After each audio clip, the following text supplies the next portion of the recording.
growing weary of running from room to room, practicing one-tooth insurance-driven dentistry? Then stay tuned for the latest episode of The Lionhearted, where Dr. Stephen Rasner will hand you the blueprint for what many call the gold standard of general practice dentistry. Hi everyone, Dr. Steve Rasner here, and welcome back to The Lionhearted Dentist. If I look or sound haggard, it is 9:12 at night. I am working tomorrow, Thursday, and going away for the weekend. And if I don't do this podcast right now, there may not be one on Monday, Tuesday. Every one of these is a thought process that is fresh and from the week. And I do get a lot of really nice, appreciative emails from my colleagues from around the world. And it means the world to me. But, when you do a podcast, there's a program to look at to watch downloads. And we were really growing for like months. I said, yes, this is worth it. But in the month of April, if it wasn't for Ireland and Germany, it wouldn't felt so worth it. And it maybe I'm old, maybe getting over me, I don't know. I try to help. So, remember last week I said 5 things I want you to think about wherever you were at. If you were running on a treadmill, riding a bike, on your way to work, on your way home. And I'm going to do the same this week. I called them last week my greatest hits. I know as a trainer, and that's kind of what I am to some of you. By the way,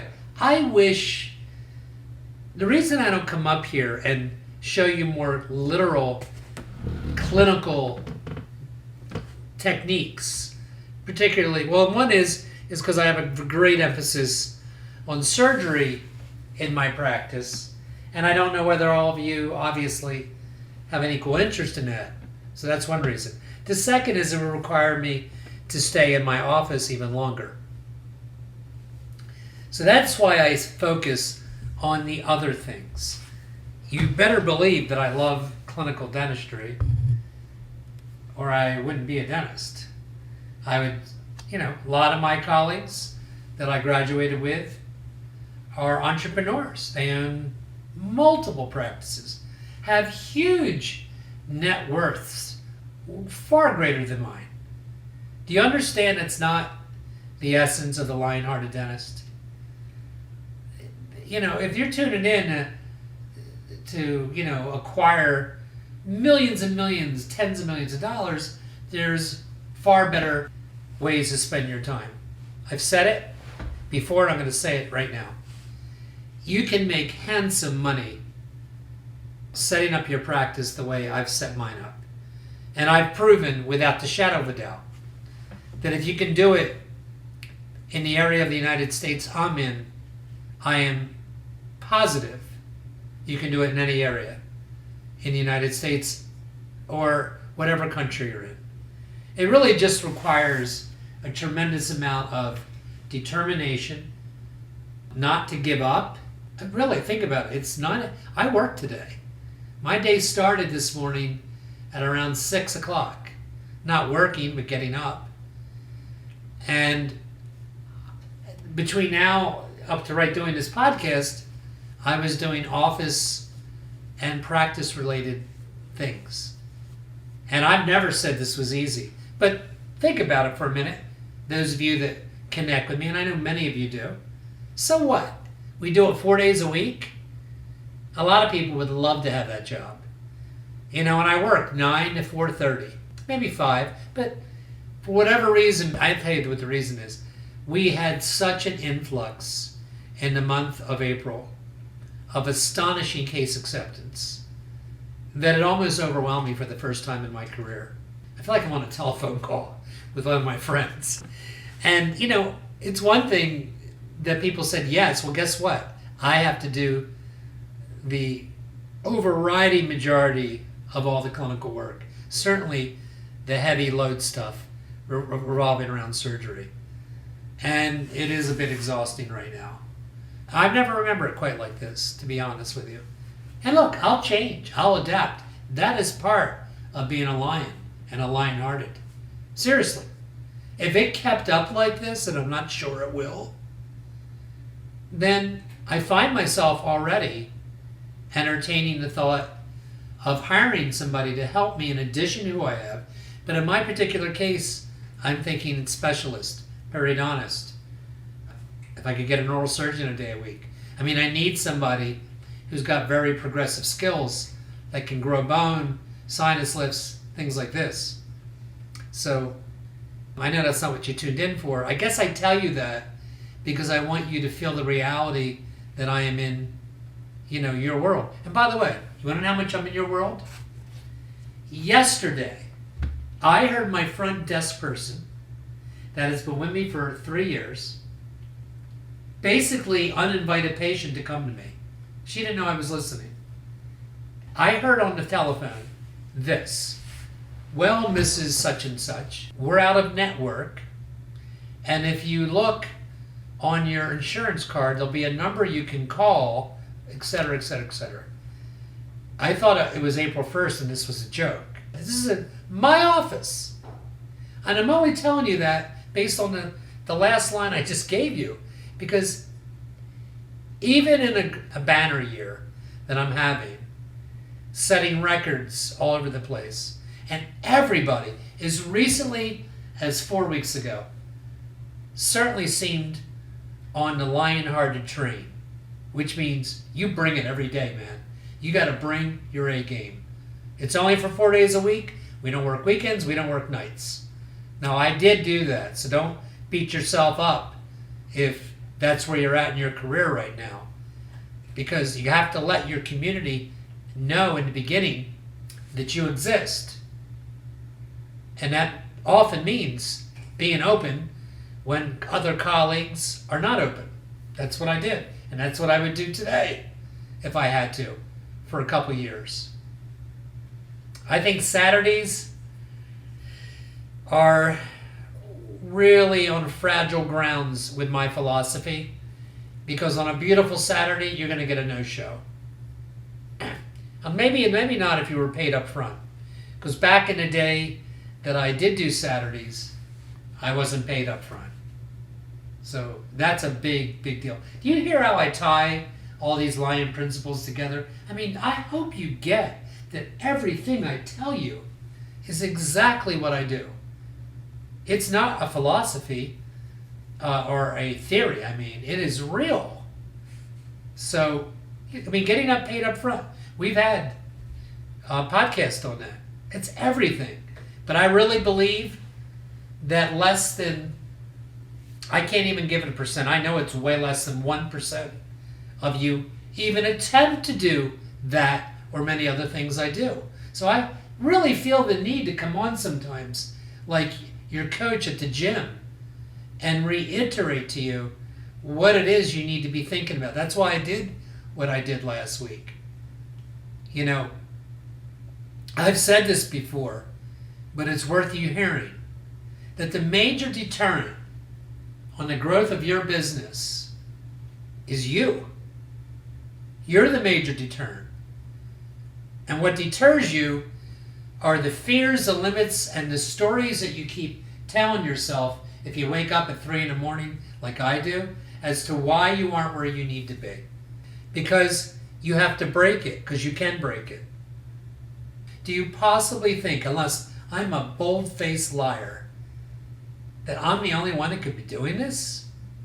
Many of you have far greater natural skill and talent in dentistry than I do.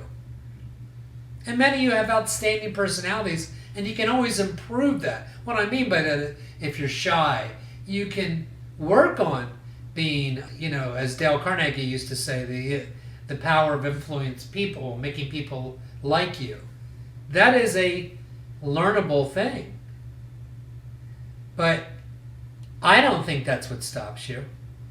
I think change can be hard and incite fear. Dropping insurance companies is scary. Asking somebody who you haven't actually done the work on, because Rasner tells you in his podcast, Lionhearted, over and over and over again, that asking somebody to pay you up front when you haven't really done anything but the consultation, treatment plan, presentation is scary to you. Because of what? You think the patient's going to get up and run out of the office? Dealing with a patient that's out of network and having somebody have a wrap down. The right way to handle an out of network patient is, do you take our insurance? Well, let me explain to you. As a patient, you can go to any dentist that you want. There's out of network and in network. Am I lying? It's absolutely true. So let me explain to you the benefits of coming to an office like this, and we are out of network. We've never had anybody hang up on us, and certainly we don't get 100% of that. But the worst thing you can say is I still don't know why she did it. My employee said, we're out of network. We don't come to us. I think it's dead science when I tell you 95% come from out-of-network patients. That's what's true. And the only reason it's not 100 is because, as I've told you before, I have two offices. My original office, which is not responsible for much of the production that you hear me talk about. And by the way, I did well over $4 million a year with one office. That office does take 2 plans. 2, that's it. So I realize that all these things are intimidating. That I've never told you to do them all at once. But I'm afraid that many of you do what many of your colleagues outside of dentistry do, is you don't change. And a year turns into 5 and 5 into 10. And I don't know how to compel you to understand the earlier you get started on this, the more you're going to benefit.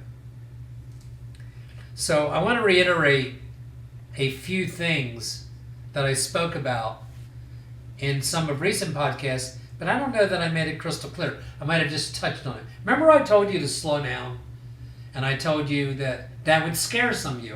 What I literally meant was I told you to add time to your procedures and try that out I told you to try it out for 4 months. Pick your own number, but try it. Let me explain why that helps. So I would literally add 30 minutes probably to every single procedure you do. I don't mean taking sutures out. I don't mean adjusting a denture. I mean a new productive procedure. I would. I want you to think about it right now as you're on your treadmill or whatever you're doing. Why is that better? Number one, it will give you a clearer and slower and better thought out mind to operate this Lionhearted business I'm trying to get you to emulate. And you will make more money because you'll make less mistakes. Do you know what a redo is? A redo is when you have to redo a procedure you already did because it's unsatisfactory for a number of reasons. 100% of your redos, not 50, 100, come from you being in too much of a hurry. Want me to give you some examples? How about the open contact on 2 direct restorations you've done recently? Or a crown against a direct MOD filling. And you had recall waiting for you, and you were behind with another patient in another room, and you flossed, and it was kind of a light contact, and you're hoping the patient wouldn't notice, but they did notice. And if maybe they didn't notice or bring it up to you to the next hygiene visit, but you feel compelled, and you should, to redo that procedure. That's a redo. I have them. How about a poor shade selection? You know you should have photographed it. You know you should have taken more time. You know you didn't put any texture photographs in there. Hold up the shade and take a picture with that as well. You didn't communicate, in other words, to your lab effectively, because that takes time. That's the practice that I'm trying to get you to build. I'm not trying to get you to see 15 patients a day in your own schedule. What about sloppy impressions? It's happened to me. Not in a long, long time. But sloppy impressions lead to sloppy prosthetics. And you go to put your crown in, and for the occlusion's too light. There's no occlusion. The margin doesn't look sealed to you. And you know it goes back to your impression. Flawed treatment planning. All good dental outcomes come from you taking proper time. You know what else happens when you slow down? You connect better with your staff and your patients. You know, I thought about it the other day. If you have 2 hygienists and they see 8 patients a day, I think minimum, right? That's 16. And let's assume that out of the 16, I don't know, maybe 6 on a good day, you don't have to go into the room because they're on 3 or 4 month recall. By the way, newsflash, ask me to send you my special forms that the hygiene puts on in my room when they first examine their patient and review what they're going to do. Very, very helpful if you have more than one hygiene. It's a cliff notes to focus you in on what you need to know. Right? You don't want to walk into a recall and be, whoa, what did I do last? So this has last major work done. Okay? It has last set of x-rays. Any patient complaints, if it was, when was it done? Any works discussed at a last time around, and it was the patient interested in speaking about it this time. This is all from systems that you need to implement with your hygiene team. So do you see now why somebody might be more productive than maybe the way that you're doing it? It's not random, man. It is systems that seem arduous when you're hearing them for the first time, and maybe if you haven't implemented them, but they're not once they're in place. So slowing down, people can tell when you're looking right through them and doing a cursory, insignificant recall exam. I'd rather you skip it, to be honest with you. But even if you did 10 out of 16, oh my God, I mean, if you spent 10 minutes, that's 100 minutes a day. You better be laser prepared. You better have some systems. And by the way, part of that system, I'm talking about hygiene right now, and you going into recall to see what's going on, is the hygienist in your office dedicating set aside time in the morning to review their charts or before they start their day. And that's not a little task. That is a huge part of an effective, productive office. And hygiene listening right now, you should want to do that. Why wouldn't you want to do that? I know some of the finest hygienists in this country, and all of them, who wouldn't review their day, no matter what you do, especially in the medical and dental field. And I'll remind you that the one move that could help you facilitate slowing down is acquiring what you hear me talk about on every other podcast, and that would be getting an oral sedation permit. By the way, the most powerful part of oral sedation,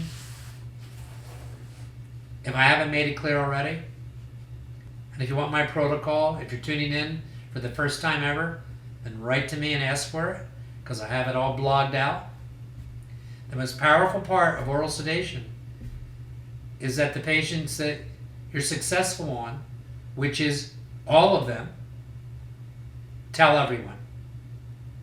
Do you know that when you do a beautiful smile makeover, if you had a beautiful smile makeover, would you really want to tell everybody that you had a smile makeover? Or wouldn't you just want them to notice and hope that they noticed? It's almost like a guy, I guess, if he bought a beautiful wig or had a hair transplant or whatever it was, and you just would want people to notice, you'd want to think. So even when you do killer aesthetics, most of your patients don't really want to share that.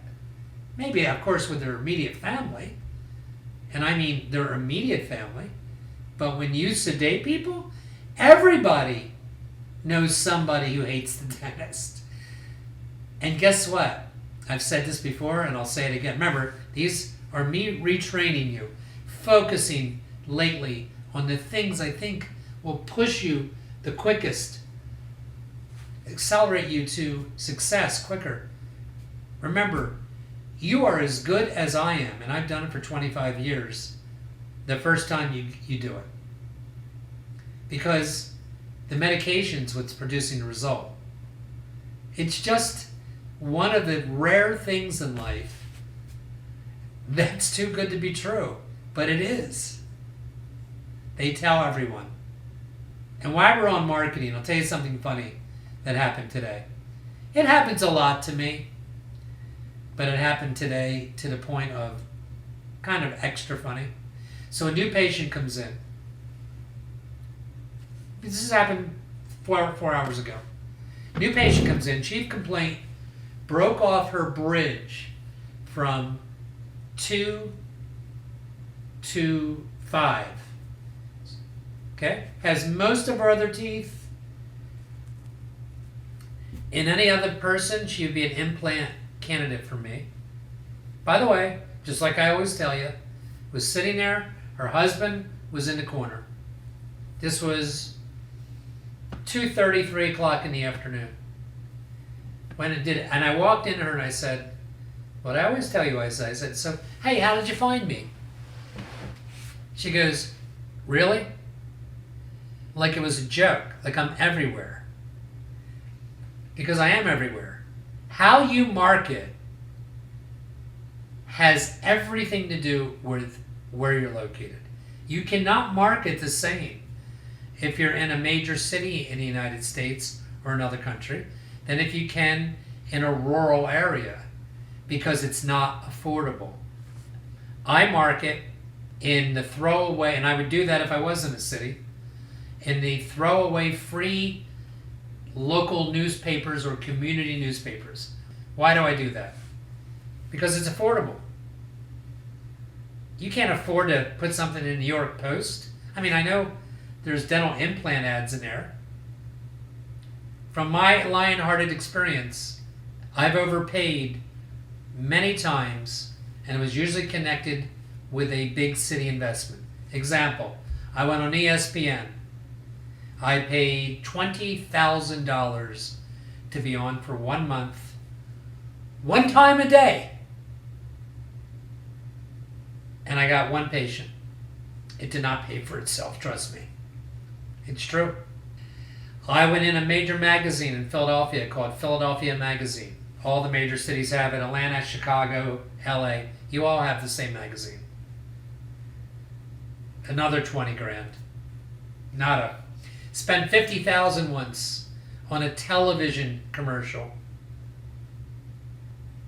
That doesn't mean, by the way, that all this is failure. But if you're going to go in big time in cities, then you have to really, I don't think you can. I would do it different. I would be much bigger on social media. And my common denominator in all my marketing would be 3 things. You can trust me. I won't sell you. You can have confidence in me because I am career passionate about what we do, being a dentist. And I sure as heck would offer sedation. And I would offer no-cost sedation, oral sedation. You can't do no-cost IV sedation. There's a lot to reinforce every week. And what I wanted you to take away this week was literally the impact of slowing down. That's why you save money, because it's less mistakes. Plus, you connect better with your patients. I also wanted to review, which I haven't done in a long time, how to be prepared to go into hygiene.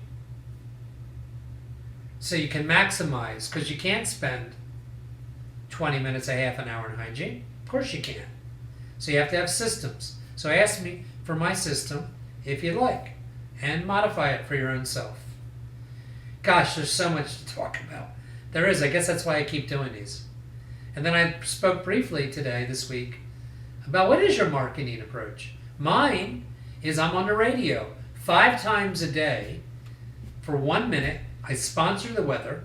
That costs me under $1,000, 900 something, in my part of the world. If I was in your part of the world, I would do research just like I did. That's not the only radio station that approaches me.